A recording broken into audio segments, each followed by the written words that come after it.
నమస్కారం.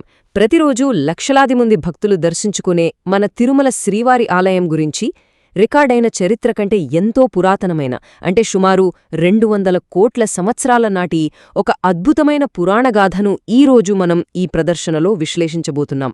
ఏమాత్రం ఆలస్యం చేయకుండా నేరుగా టాపిక్లోకి వెళ్ళిపోదాం.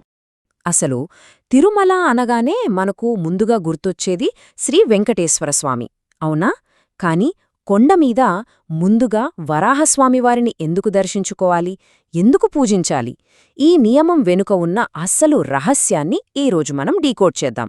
శ్రీవారికంటే ముందే అక్కడ వరాహస్వామి ఎలా వెలిశారో తెలుసుకుందాం.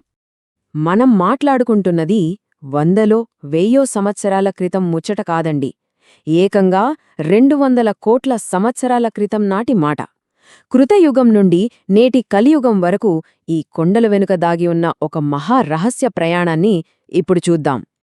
అసలు ఈ కథ ఎలా మొదలైందంటే, మనం ఒక్కసారి బ్రహ్మాండమైన విశ్వస్థాయి సంక్షోభంలోకి వెళ్ళాలి.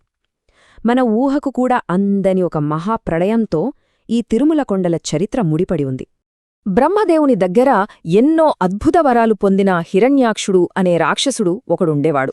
వాడేం చేశాడంటే, తన అహంకారంతో ఏకంగా ఈ భూమండలాన్నంతా ఒక చాపలా చుట్టేసి తీసుకెళ్లి పాతాళలోకంలోని సముద్రగర్భంలో దాచేశాడు.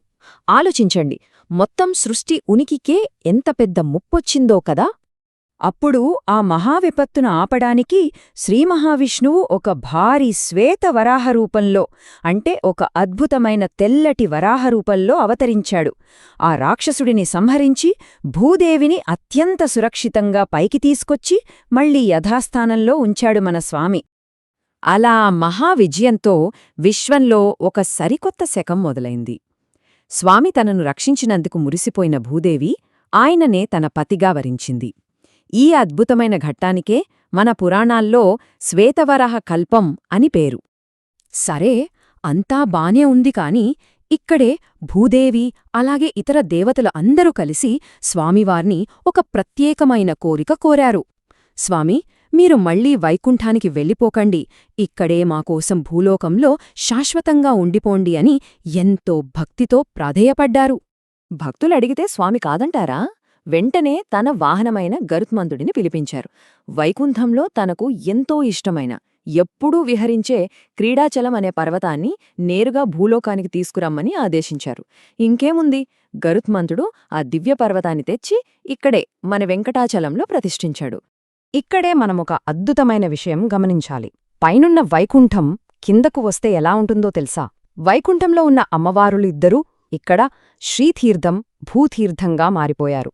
మిగతా దేవతలంతా స్వామి పుష్కరిణి రూపంలో ఇక్కడే కొలువైపోయారు. సింపుల్గా చెప్పాలంటే సాక్షాత్తు ఆ వైకుంఠమే దిగివచ్చి తిరుమల కొండగా మారిపోయిందన్నమాట.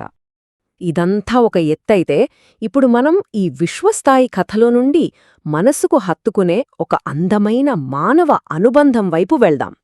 ఈ గాథ ఇక్కడే ఒక అద్భుతమైన మలుపు తిరుగుతోంది. అలా కాలం గడుస్తున్న కొద్దీ ఈ పవిత్ర క్షేత్రంలో నిషాదుడు అనే ఒక గొప్ప భక్తుడు ఉండేవాడు.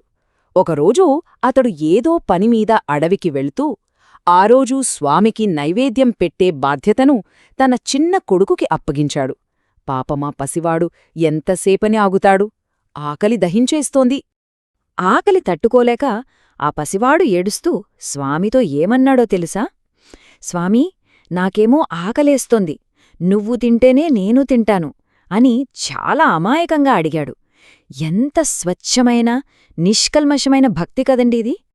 ఆ పిల్లోడి అమాయకత్వానికి, నిస్వార్థమైన ప్రేమకి సాక్షాత్తు ఆ వరాహస్వామివారి హృదయమే కరిగిపోయింది.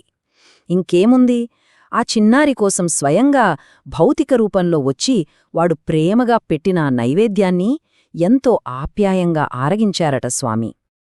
ఇంతలో పని ముగించుకుని వాళ్ల నాన్న తిరిగొచ్చాడు. చూస్తే ప్రసాదం లేదు, దేవుడికి పెట్టకుండానే పిల్లాడు తినేశాడేమో అని కోపంతో వాణ్ణి కొట్టబోయాడు. కరెక్టుగా అదే క్షణంలో ఏకంగా వరాహస్వామివారే స్వయంగా ప్రత్యక్షమై అసలు జరిగిందేంటో చెప్పి అతడిని ఆపారు. తన బిడ్డ చేసిన పనికి మురిసిపోవడమే కాకుండా ఆ తండ్రి చేసిన జీవితకాల భక్తికి కూడా స్వామివారు ఒక గొప్ప బహుమతిని ఇచ్చారు. 3 స్పష్టమైన ఆదేశాలిచ్చారు. మొదట, పూర్వం బ్రహ్మదేవుడు ప్రతిష్ఠించిన ఒక విగ్రహమున్న పుట్టను వెతుకు. 2 ఆ విగ్రహాన్ని జాగ్రత్తగా బయటకు తీయి. 3 దానికొక అద్భుతమైన ఆలయం నిర్మించు అని చెప్పారు. ఆ ఆదేశాలు వినగానే నిషాదుడు ఆ పుట్టను వెతికి పట్టుకున్నాడు. ఆ విగ్రహాన్ని అత్యంత భక్తిశ్రద్ధలతో బయటకు తీశాడు. తీసి అక్కడొక అద్భుతమైన ఆలయాన్ని నిర్మించాడు. అది ఎక్కడో కాదండి, నేటికీ మనం తిరుమలలో చూస్తున్న శ్రీ భూవరాహస్వామి ఆలయం అదే. ఈ సంఘటనలన్నీ చూస్తే మనకొక విషయం చాలా స్పష్టంగా అర్థమవుతుంది. ఈ పవిత్రమైన 7 కొండలకు అసలు పాలకుడు అంటే క్షేత్రాధిపతి ఎవరంటే అది వరాహస్వామివారే. మనం పూజించే శ్రీనివాసుడు అదేనండి మన వెంకటేశ్వర స్వామివారు తిరుమల చేరుకోవడానికి లక్షల సంవత్సరాల ముందే ఈ ఘట్టాలన్నీ జరిగిపోయాయి. సరే, అసలు పాలకుడు ఎవరో మనకు తెలిసిపోయింది కదా అని మీరనుకోవచ్చు. కాని ఇక్కడే అసలు ట్విస్టుంది. ఈ రహస్యాన్ని ఛేదించగానే మన పురాణాల్లో దాగి ఉన్న మరొక అద్భుతమైన అంతుచిక్కని ప్రశ్న తెరపైకి వస్తుంది.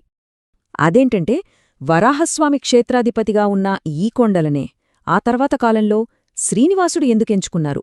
అసలు ఈ ఇద్దరు మహాదేవుళ్ళు ఒకే పవిత్ర స్థలాన్ని పంచుకోడానికి దారితీసిన ఆ అదృశ్య ఒప్పందమేమిటి?